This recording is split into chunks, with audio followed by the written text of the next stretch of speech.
Our guest on This Is America is Dr. Trita Parsi.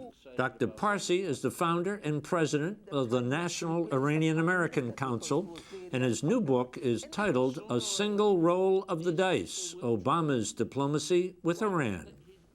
Doctor, thank you very much for joining us. Thank you for having me. How would you characterize the relationship between the United States and Iran? It is an institutionalized enmity. It's not just an enmity, it's been institutionalized. What does that word mean? It means that the enmity, I think it's self-explanatory perhaps, but the institutionalized part of it, in my view, is that we have now seen over the last 3 decades big portions within both governments that have created a self-interest in retaining that enmity. Careers that have been made and advanced through advancing and deepening this enmity. This is not going to be something that can just easily be broken up. There are too many people on both sides, as well as in other countries, that are benefiting from the continuation of this enmity. So when you use the word enmity, are we talking about antagonizement between the two? It certainly is, yeah. And we have had some limited pockets in which the two countries have managed to collaborate a little bit, but nothing that has been of the proportion of being able to turn the strategic direction of the relationship around into something more positive. On both sides, the two parties continue to see how they can undermine the other. Now, I'm of the view that the Obama administration, as I describe in my new book, A Single Roll of the Dice, had a very genuine effort in the first year of the presidency of trying to reach out, trying to do something positive. I think it was quite genuine. I think it was, in many levels, well thought through. However, it did not have the sustainability, didn't have the political strength and the will and the capital behind it in order to sustain it. And you have to have a diplomacy that is sustainable over a course of a couple of years probably to be able to undo this enmity.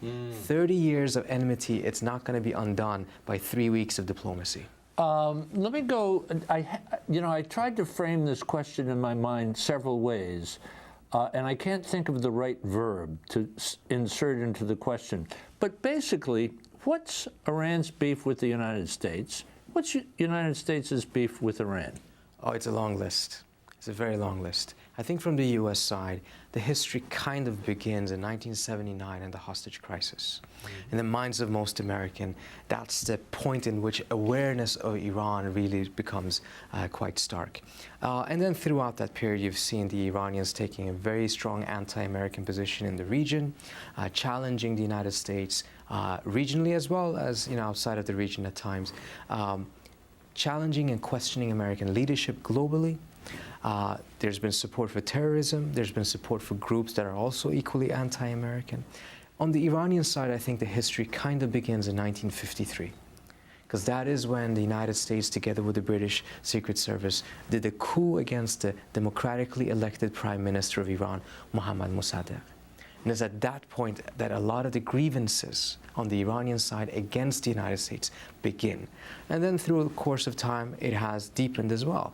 During the 1980s Iraq-Iran war, the United States essentially sided with Iraq, provided the Iraqis both with intelligence and with weapons, in spite of the fact that Saddam Hussein was using chemical weapons, both against the Iranian population, but also against his own civilian population. We have sanctions and a lot of other things. So this is a situation in which both sides have piled a lot of enmity and antagonism onto each other. At some point, it's actually somewhat futile to go back and say who started it, who's more at fault. What would you say is Iran's goal, and what would you say is the United States' goal? I think it's unfortunately not clear exactly what our goal on the U.S. side is with the Iranians or what we ultimately would like to see, nor is it clear what the Iranians are really asking for. I think there are some contours of it, but to really see the substance of it remains somewhat unclear. I think there's a couple of things we can say about what the Iranians want. The Iranians want, the Iranian regime right now wants to be recognized as a regional leader in the region. It wants to have a seat at the table. It doesn't want to have any major decisions in the region be made without its input. It wants to be an accepted major power in the region. Currently, it is not. It is a major power, but it's not an accepted one. It's not part of a single security arrangement. It's not a part of a single security pact.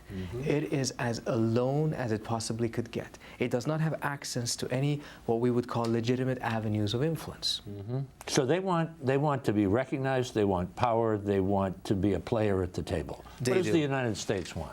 Well, this is where the incompatibility begins, because the type of a security order that the United States assumes the Iranians want is not one that is acceptable to the United States. The Iranians are not looking to be accepted within the existing security architecture of the region, but rather wants to change it. Because of the nuclear weapons. No, because I think they view that the existing... But they want the nuclear weapons, right? No, I that think will make them a player. There's an argument for that. I think what the Iranians want is to have the capability.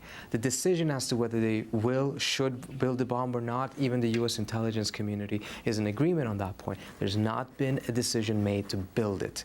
But they certainly are moving towards a stage in which they are gathering all of the different components needed to build it. But are you saying that the United States' goal is unclear? Well, if we unpack that a little bit, what is our goal in the sense of enrichment in Iran? Are we, in the long run, going to accept enrichment in Iran or not? I think that's unclear. The previous administration was very clear. No enrichment in Iran whatsoever. Zero enrichment was the objective. The Obama administration is utilizing some ambiguity there. And I don't think the ambiguity is necessarily all deliberate. It's also partly because there hasn't really been a decision as to what the U.S. can and cannot accept under this administration. What is our goal ultimately with the regime itself? Are we willing to accept a relationship with this regime? Or I assume we want to see a democracy in Iran, but at what pace, or how active will the U.S. be in bringing that about? Or are we going to have a relationship with this power while hoping that it will fall? What's the level of communication between the two countries? Almost none. Almost none? Almost none. I want to quote Admiral Mullen right before he left office earlier this summer. He gave a talk at the Carnegie Endowment, and he said that right now there's no communication between the two sides in the Persian Gulf. If there's an accident, it can spark a wider conflict, because after 30 years of not communicating, we are misunderstanding each other. We are miscalculating. When you misunderstand and miscalculate, you escalate. And where are the de-escalatory mechanisms? There's none. Let me tell the folks at home, if they're just joining us, our guest is Dr. Trita Parsi, and he is the founder and president of the National Iranian American Council.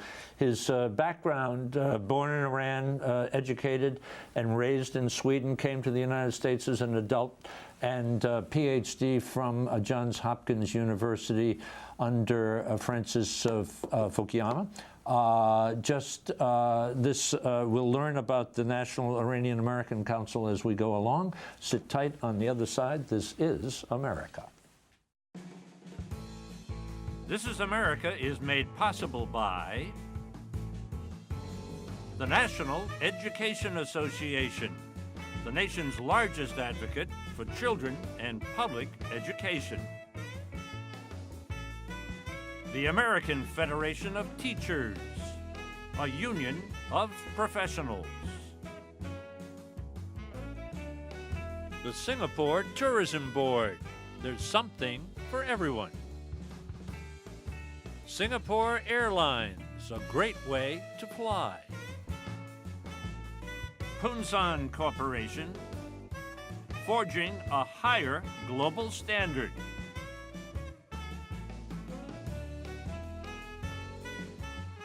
The CTC Foundation, AFO Communications, and the Rotendaro Family Trust.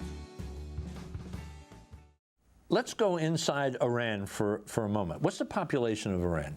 It's approximately 75 million. Big country. Very big country. Huge resources. Big resources? Huge resources, tremendous strategic position. Bordering countries are? I think there's 15 countries that are bordering it, from Armenia, Azerbaijan, Turkmenistan, Afghanistan, Pakistan, Iraq, Kuwait, and then on the Persian Gulf side, you of course have Qatar, Bahrain, Saudi Arabia, Oman, UAE. Who rules Iran? Iran is currently ruled by a non-democratic government headed by a supreme leader, as he's called, Ayatollah Ali Khamenei. It is an undemocratic system that have small pockets of democracy within it. There's elections taking place. Usually those elections are not necessarily either fair or free. but there are local elections as well. But ultimately, the decision-making power is in the hands of Khamenei and a small circle of people around him. So of course, everybody knows Ahmadinejad's name, you know? But I gather that there's elected people and unelected people, and it's the unelected people who really have the power. Am I right there? I would say that largely that is a correct description, but also some of the elected people we have to keep in mind. Even though they're elected, it's not necessarily free elections. Ahmadinejad himself is a perfect example of that. I think there are some clear signs that there were a lot of fraud taking place in the 2009 elections. Beyond that, even if there wasn't, although I believe there was, but even if there wasn't, it's not as if anyone can stand in those elections. They have to be approved by a very non-democratic body called the Guardian Council, who doesn't even have to motivate publicly why they are disqualifying certain candidates. So you had more than, I think, around 1,000 people trying to stand for candidacy in the presidential elections in 2009. Only 4 people were approved. It's a theocracy? It certainly is. And Persian, not Arab, right? Persian, not Arab. Iran is actually a mixture of a lot of different cultures and peoples.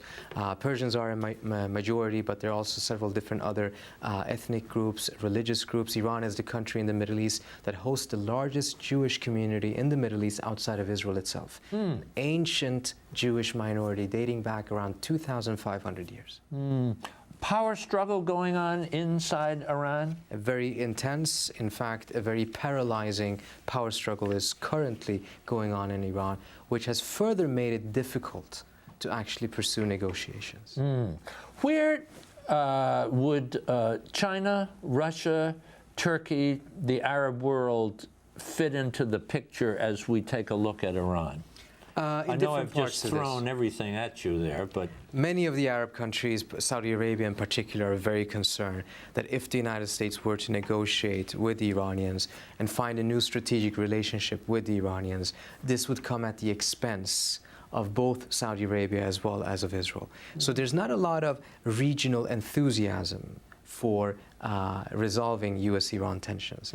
Now, some of these states... Everybody's got their own agenda. They got their own agenda. Some of these states do not necessarily favor war either, but the status quo is somewhat attractive to them. Russia and China, I would argue, are the 2 biggest benefactors of this enmity in the sense that we have, in the course of the last 20 years, sanctioned ourselves out of influence in Iran. There's no more American companies there. We're, in fact, doing everything we can that no one trades with Iran. But as the U.S. and the Europeans and other Western allies have withdrawn themselves from the Iranian market, the 2 countries that have replaced the Western countries are, of course, China and Russia. And this was warned already back in 1995 when the U.S. were imposing some of its, the largest sanctions at that time, that this will only drive Iran into the arms of Russia and China. I think 15, 16 years later, we look back, and that prediction, unfortunately, has become quite true. Iran is far deeper into the orbit of influence of China today than it was 16 years ago. So, Turkey, do they kind of put the screws a little bit to Iran? No, I would say that the Turks actually have, based on their own interest in the region, they're now a rising power. Yes. Their economy is doing very, very well. They have ambitions of becoming a top 10 economy by 2023, which is the 100-year anniversary of the secular Turkish Republic. And in that, they cannot afford to have more conflicts and instability on their borders. They need Iran for energy. They need Iran for trade. And they're trying to balance the relationship with Iran, in which on the one hand they understand there's going to be a rivalry between Iran and Turkey. In fact, there has been a rivalry between Iran and Turkey for hundreds of years. These are 2 very powerful states in the region. But they want to balance that rivalry with collaboration as well. As long as the balance is right, the competitive elements of that relationship will not get out of control. And that's the balance that they're trying to strike. I think they're facing increasing difficulties in doing so, particularly when there are areas such as the situation in Syria, in which Iran and Turkey increasingly are coming at a loggerhead with each other. 3 events recently, and I don't want to lose sight of the revolt within Iran a couple of years ago, but 3 recent events. One, the story about the assassination attempt or the plan to do so of the Saudi ambassador here in the United States. The second one was the ransacking of the British embassy. And the third, the capture of our drone, CIA, it appears, drone. How do you see those three huge incidents? I would add a couple of incidents to that, because the picture is broader. You have, at the same time, assassinations of Iranian scientists. Yes, indeed, yes. You have things being blown up in Iran left and right. We had a major explosion outside of Tehran on November 12th at what appears to have been a missile station with several very senior Iranian officials being killed at that. Who's in back of that? Sorry? Who would be in back of that? It's unclear who's done it. No one is taking credit. But internal or external? Most likely external. External? Most likely external. You have had the Stuxnet virus and other computer viruses targeting the Iranian nuclear program, additional sanctions. All of this is adding to a picture in which we're getting deeper and deeper into a conflict dynamic. It may not be a hot war, but it's starting to have all the different hallmarks of some form of a covert war taking place. And the dangerous part of that is that I am no longer confident that either the Iranian government or the American government are in full control over the dynamics. The dynamics are in control of the governments, meaning that we're no longer fully capable of making sure that one of these incidents do not spark a larger confrontation between the two countries. It's a very dangerous situation. So I would put those three episodes that you put in there as part of that.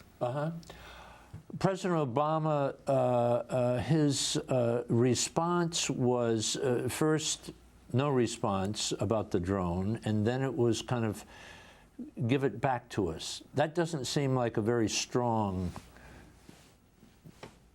policy. It was somewhat of a surprising press conference, I would have to admit. Clearly, I don't think the Iranians are going to give it back. In fact, I don't think the United States government has any expectations that the Iranians will give it back. I saw Cheney do an interview about the time it happened, and he said we had the capability to go in there and blow it up. Now, to go in and try to get it back, that's out of the question. But we could have blown it up. Lord knows what kind of technology exists nowadays. That would have been a good idea, huh? Well, it would lead to war. You think? Absolutely. But just to have something laying off in a field someplace and blow it up? I don't know at what point... Did nobody get hurt? I don't know at what point the United States actually knew exactly where it was. My understanding is that by the time they knew where it was in Iranians' hands. I see. At that point, if you go in and try to blow it up, then you have a war. And I would say that that level of restraint shown by the Obama administration, frankly, I think is somewhat impressive, mindful of the dynamics that we're in. So once they located it was in the hands of human beings, so that takes everything out of the play. If you went in, you would have a war. Yes, indeed. You have an old book and you have a new book. The older book, Treacherous Alliance, and it has to do with the United States, Israel, Iran. The new book, A Roll of the Dice, has to do with Obama's foreign policy vis-a-vis Iran specifically, singularly. How is it working out for the Obama administration? You made a reference earlier in the conversation, but please elaborate.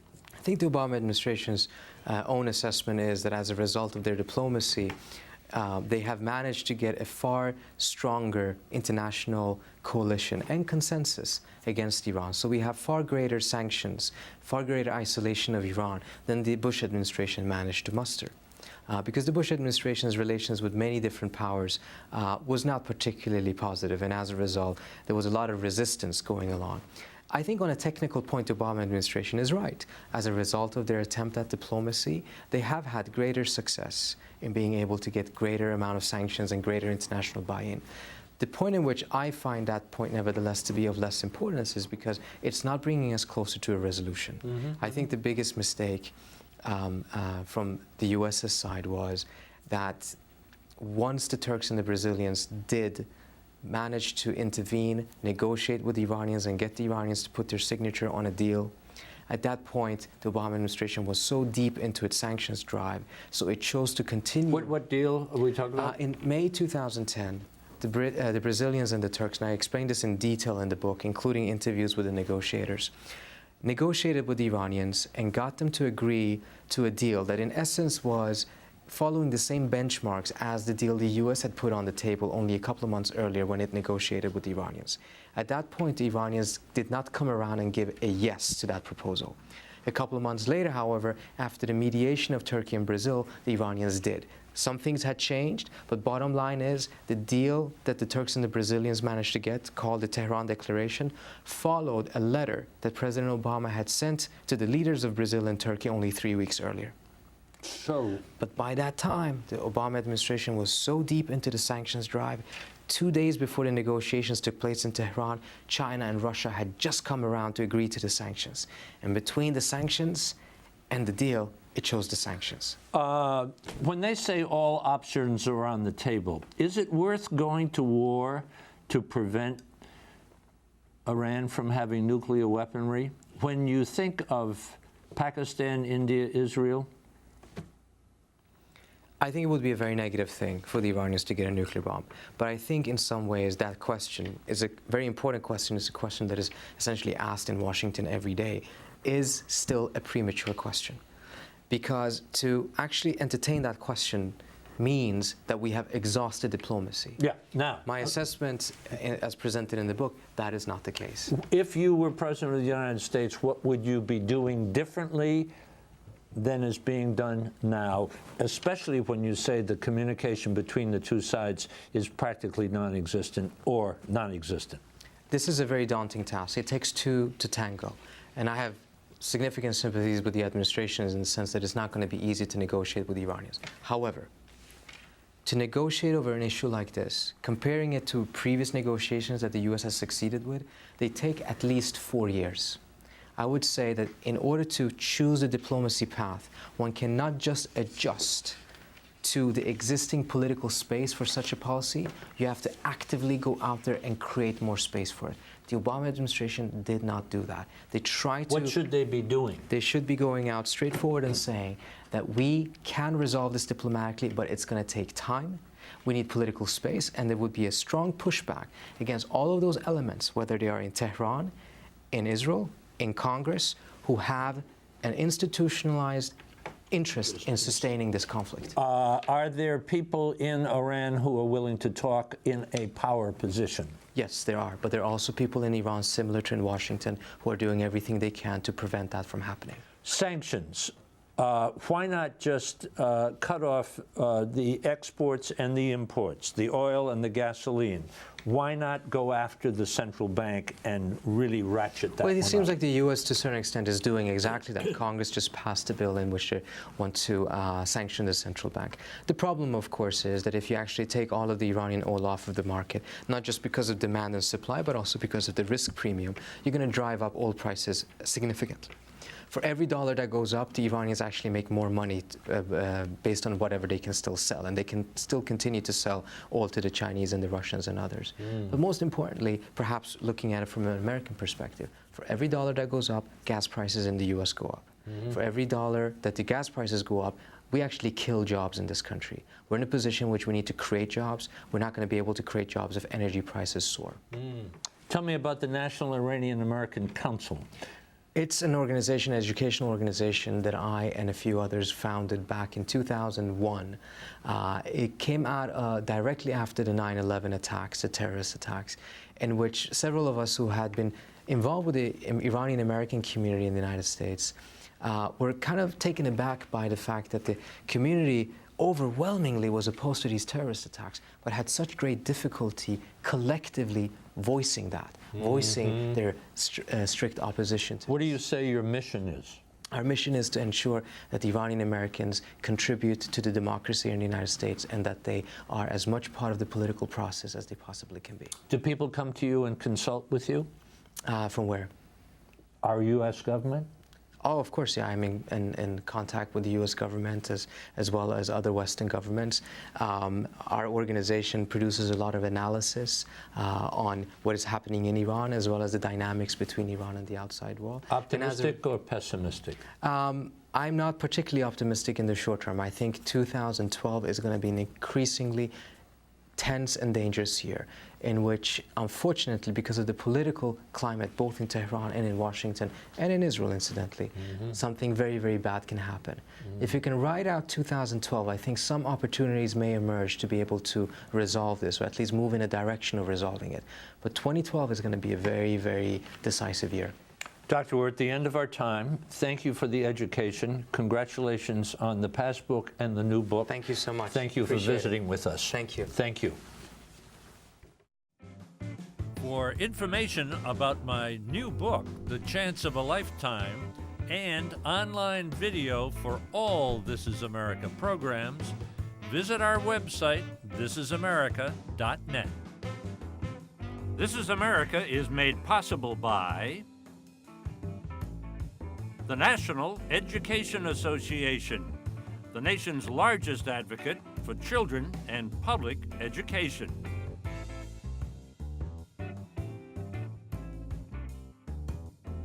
The American Federation of Teachers, a union of professionals.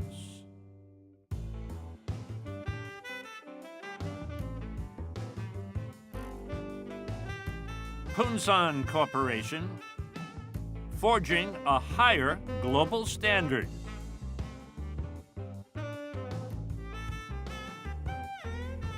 The CTC Foundation, AFO Communications, and the Rotendaro Family Trust.